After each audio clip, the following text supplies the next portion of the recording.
ICC 5 জনের তালিকা প্রকাশ করেছে। এই 5 জন টেস্ট ক্যারিয়ারে তারা কে কত বল করেছে সেটাই। 5 নম্বরে আছেন স্টার্ট ওয়ার্ড, তিনি 33,698টি বল করেছেন টেস্ট ক্যারিয়ারে, পুরো টেস্ট ক্যারিয়ারে। তারপরে 4 নম্বরে আছেন জেমস অ্যান্ডারসন, যিনি এই কালকেই তার ক্রিকেট জীবন থেকে অবসর নিয়েছেন। ইংল্যান্ডের পেসার, তিনি বল করেছেন 40,037টি। 3 নম্বরে আছে অস্ট্রেলিয়ার বিধ্বংসী অসাধারণ বোলার শেন ওয়ার্ন, তিনি বল করেছেন 40,705টি।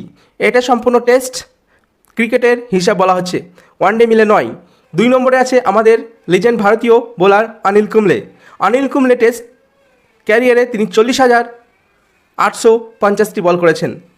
1 নম্বরে আছে লঙ্কান বোলার মুথাইয়া মুরলীধরন, তিনি সবার উপরে আছেন। 1 নম্বরে আছেন টেস্ট ক্রিকেটের মধ্যে, তিনি সবথেকে বেশি বল করেছেন।